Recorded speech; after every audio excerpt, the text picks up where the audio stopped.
Assalamualaikum warahmatullahi wabarakatuh.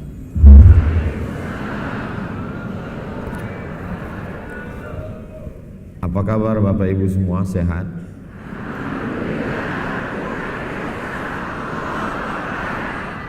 Panjang sekali jawabannya.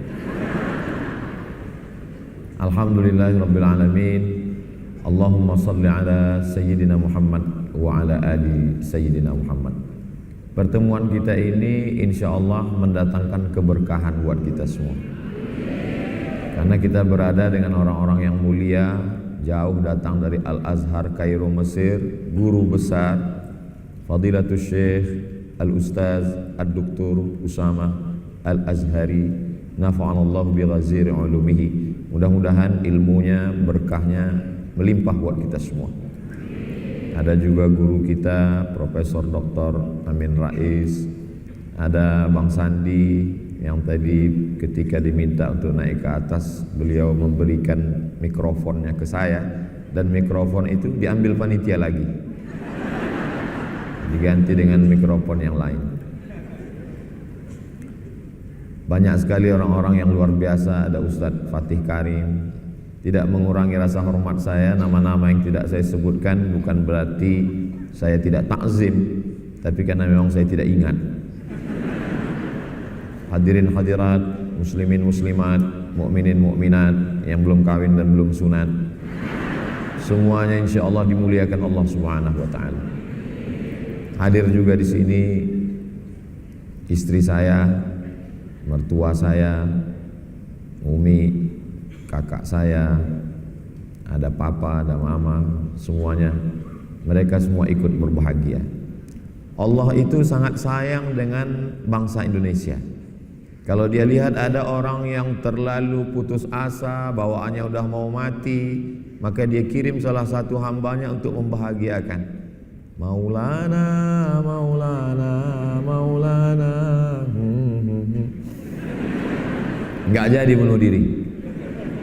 Kalau dia lihat ada hambanya orang Indonesia ini yang sudah terlalu bahagia dengan dunia, dikirimnya lagu, dan lagu itu ditulis ternyata di atas pemakaman Baqi Madinah. Dan setelah dinyanyikan, saya senang sekali, tidak ada yang meninggal. Padahal di tempat lain begitu selesai langsung ada beberapa mati. Ternyata rahasianya di mana? Rahasianya dari seorang ibu yang menulis, membaca Al-Quran, dan meninggalnya pun di atas Al-Quran. Jadi yang kita lihat selama ini, pertemuan hari ini memberikan jawaban terhadap pertanyaan-pertanyaan besar yang ada di kepala saya. Bagaimana ada seorang anak bangsa Indonesia lahir dari kepalanya darah seni yang mengalir, membuat kita mengingat Allah, di saat yang sama kita menikmati lantunan suaranya. Ternyata itu dilahirkan dari seorang ibu yang cinta kepada Al-Quran. Jadi ternyata kalau ibunya cinta Quran, anaknya lahir ya begitu. Dia tidak hanya sekedar bahagia, tapi bisa membahagiakan orang lain. Lalu bagaimana dengan anak-anak yang merusak ini Pak Ustadz? Mungkin emaknya kuntilanak, nyi blorong, sundel bolong, hantu semua itu.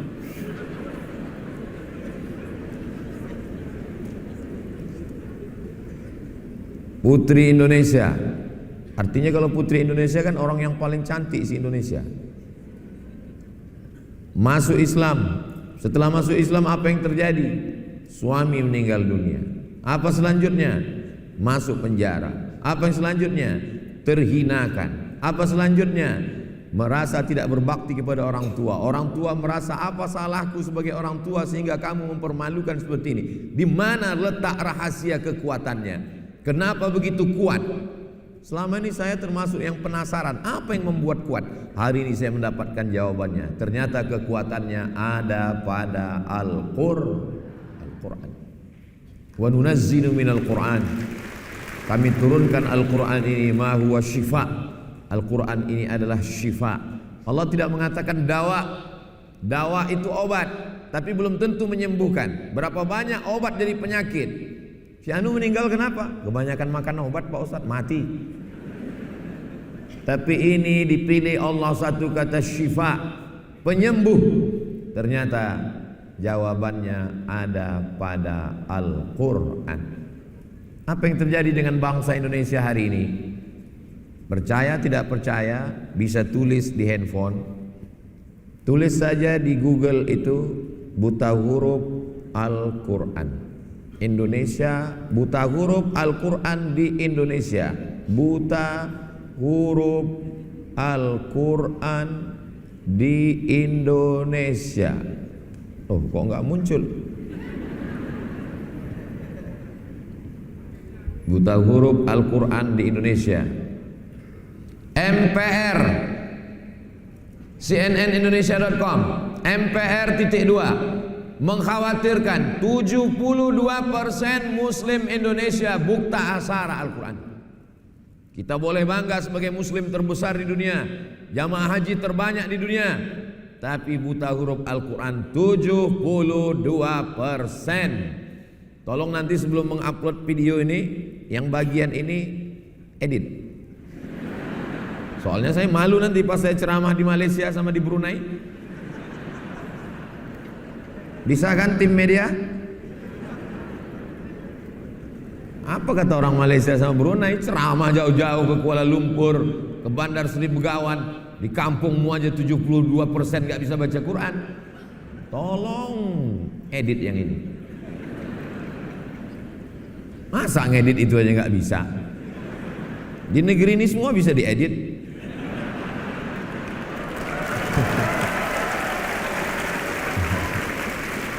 Jadi kalau kita mau kembali kejayaan Indonesia, maka kembali kepada Al-Qur'an. Ada seorang anak bernama Bapak Irfan. Bapak Irfan melihat ayahnya duduk membaca Al-Quran. Sekali duduk berapa dia baca? 7 juz Al-Quran. Ketika itu dia bertanya, mengapa ayah duduk lama? Hatiku terlalu ingat pada almarhumah ibumu, maka untuk menenangkan jiwaku aku membaca Al-Quran. Duduk 7 juz, gundah gulananya, risaunya, kecewanya hilang. Yang menguatkan ada Al-Quran. Ayahnya itu bernama Haji Abdul Malik Karim Amrullah, Buya Hamka. Alhamdulillah Pak Ustadz, suami saya pun setiap saya dekati dia sedang pegang handphone, tapi Quran digital. Setiap saya dekat, Quran digital. Begitu saya menjauh, game online. Apa sebenarnya yang terjadi? Mata bisa dibuat istirahat. Bagaimana cara mengistirahatkan mata? Pejamkan mata, insya Allah mata istirahat. Telinga bisa dibuat istirahat. Bagaimana mengistirahatkan telinga? Cari sumbat telinga, insya Allah telinga istirahat. Kaki mau beristirahat, bagaimana mengistirahatkan kaki? Jangan jalan, duduk di rumah, baring-baring, insya Allah istirahat. Tapi ada yang tidak bisa diistirahatkan. Apa dia? Fikiran. Fikiran tidak pernah istirahat. Dia terus berpikir. Pak Ustadz, mohon maaf ya, untuk beberapa hari saya nggak bisa ikut pengajian. Kenapa? Saya mau mengistirahatkan pikiran saya. Saya mau pergi ke danau, saya mau pergi ke bukit, saya mau pergi ke laut. Akhirnya sampai ke pantai, mau istirahat. Ternyata apa yang terpikir? Tiketnya mahal, hotelnya mahal, tagihan. Dulu yang dipikirkan orang hanya anaknya, suaminya. Hari ini orang buka handphone, scroll. Yang dipikirkannya suami orang, anak orang, rumah orang. Manusia zaman sekarang ini aneh sekali. Tetangga beli kulkas, dia yang kedinginan.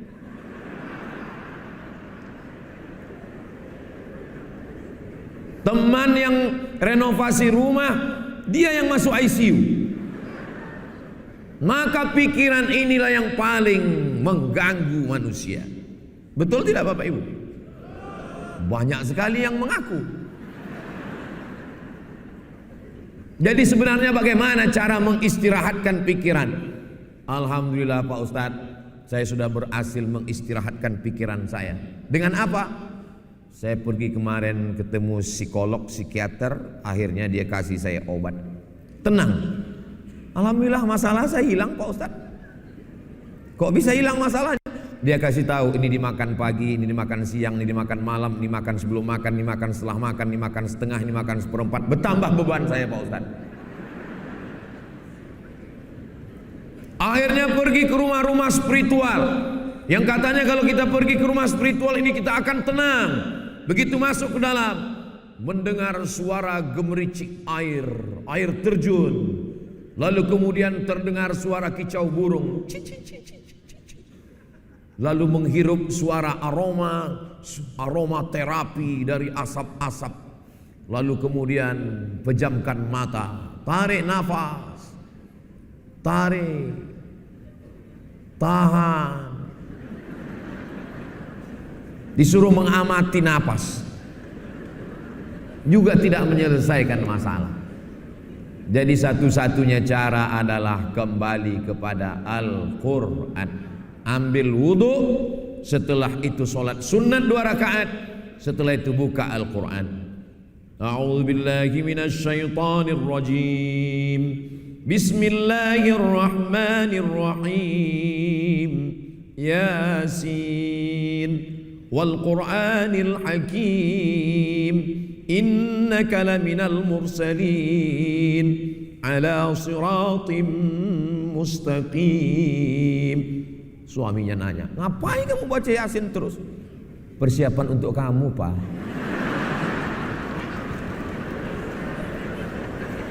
Dengan membaca Al-Quran, pikiran kita beristirahat. Dengan membaca Al-Quran, hati kita tenang. Yang ngomong bukan saya. Ketenangan itu letaknya bukan di mata, ketenangan bukan di telinga, ketenangan bukan di kaki. Huwallazi anzalas sakinata. Dia yang menurunkan ketenangan fi qulubil mu'minin. Ketenangan itu ada di dalam hati. Kalau sudah hati tenang, yang lain ikut tenang. Makanya kalau ada jamaah ini yang tertidur, itu berarti hatinya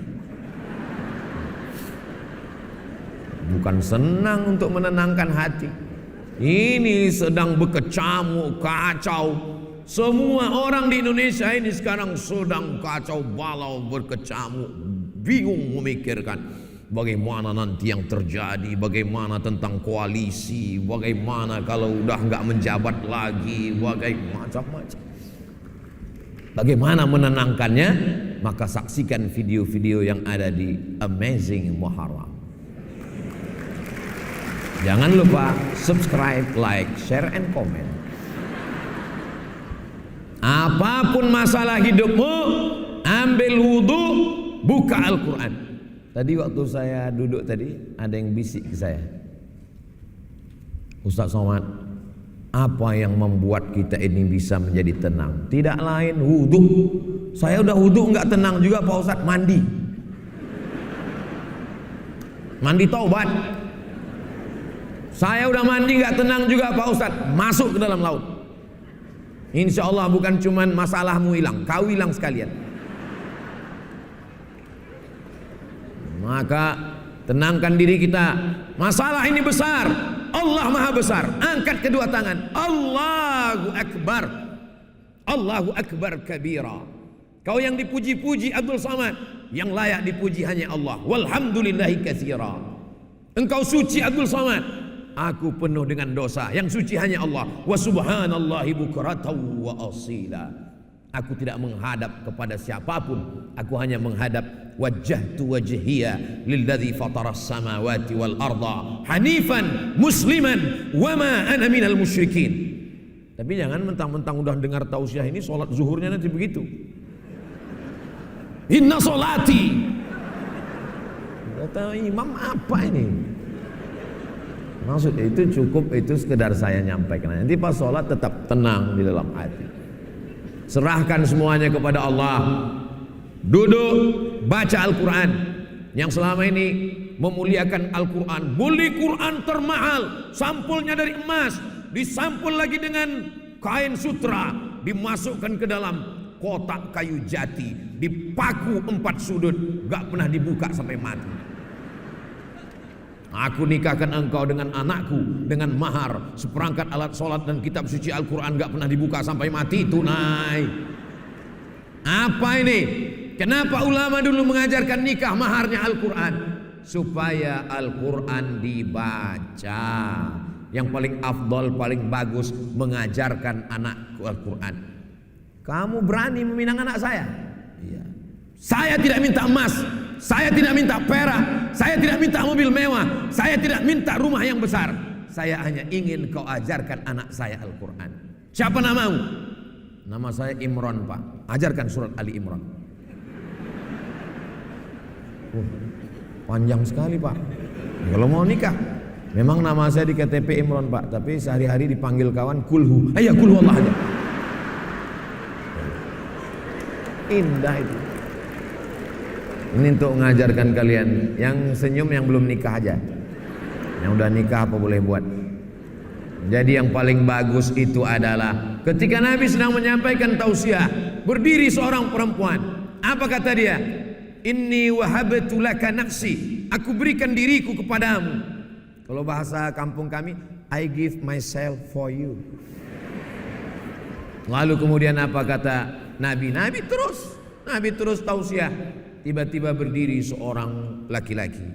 Karena Nabi nggak ada respon, berdiri seorang laki-laki. Ya Rasulullah, kalau engkau nggak mau, ya untuk aku aja ya Rasulullah. Kata Nabi, kamu mau? Iya. Iltamis walau khataman min hadidin. Carilah walaupun cincin yang terbuat dari besi. Dia pulang ke rumah cari cincin besi, nggak ada. Maka bapak-bapak kemana-mana tolong bawa cincin besi. Mana tahu nanti keadaan terjepit. Lalu kemudian setelah itu nggak ada ya Rasulullah. Kata Nabi, pulang cari lagi. Dia cari ke rumah, dia cari.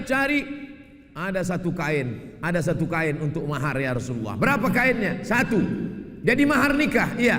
Kalau kamu nikah maharnya 1 kain ini dipakai istrimu, lalu kau pakai apa? Dia terdiam, dia malu. Akhirnya dia pulang. Ketika dia akan pulang, Nabi memanggil dia. Ta'al, come here. Lalu kemudian setelah dia datang, apa kata Nabi? Hal ma'aka minal Qur'an? Apakah kamu ada hafal Qur'an? Ternyata dia pun tidak hafal Qur'an semua. Suratu kada wa suratu kada wa suratu kada. Saya hafal surat ini. Nabi nikahkan dia. Zawwajtukaha bima ma'aka minal Qur'an. Ku nikahkan engkau dengan mahar mengajarkan Al-Qur'an. Ini sebenarnya tadi kan Mbak Angelina Sondah kan menyebut tadi siapa yang kaya. Ini untuk menurunkan harga mahar tadi. Jadi kalian siap-siaplah hafal surat-surat pendek. Betapa indahnya ketika anak kita diajarkan Al-Quran sebagai imam yang mampu mengajarkan Al-Quran. Bapak sebagai kepala rumah tangga, panggil anakmu baca Al-Quran. Sudah berapa juz? Alhamdulillah Pak, sudah 5. Masya Allah, anak papa 5 juz? Enggak, Iqra 5. Oke, yang penting bisa ngaji. Dah. Istri, baca Quran. Enggak usah lama-lama, dari maghrib ke isya 45 menit. Handphone mati, TV mati, laptop mati, komputer mati, semua mati. Alhamdulillah Pak Ustadz, di rumah saya memang begitu tiap malam. Kenapa? Ngaji Quran? Enggak, pemadaman bergilir. Mati semua, anak baca Quran, istri baca Quran. Tapi saya belum bisa baca Quran Pak Ustadz. Saya ajari caranya. Kira-kira waktu udah mau habis, bilang, udah tutup semua. Papa nggak baca, waktu nggak cukup. Gitu caranya. Siapa di antara kita ini yang ramai, ini yang paling mulia, bukan yang paling kaya, karena harta akan tinggal. Bukan yang paling tinggi jabatannya, karena jabatan tidak lama. Yang kekal abadi hanyalah man ta'allamal Qur'ana wa 'allamahu, yang mengajarkan Al-Qur'an, yang belajar Al-Qur'an dan mengajarkan Al-Qur'an. Mudah-mudahan dengan program Amazing Muharram ini, maka terlaksanalah program Ustadz Fatih Karim mengqurankan Indonesia, hilanglah buta huruf Al-Qur'an insyaallah. Beliau bisa mengumpulkan orang yang hebat-hebat ini, luar biasa. Bayangkan, ada yang melihat ke atas, ke bawah, luar biasa. Bisa dikumpulkan ya semua. Maka tidak salah kalau Konstantinopel ditaklukkan oleh Muhammad Al-Fatih, maka insya Allah buta huruf Al-Quran Indonesia ditaklukkan oleh Ustadz Fatih Karim.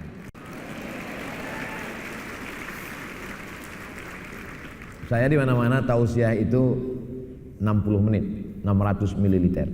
Tapi di sini sudah merah habis waktu. Akhirnya saya tutup dengan pantun penutup, menangkap puyuh di Bukit Selasih. Thank you dan terima kasih. Mohon maaf atas segala kekhilafan. Wassalamualaikum warahmatullahi wabarakatuh.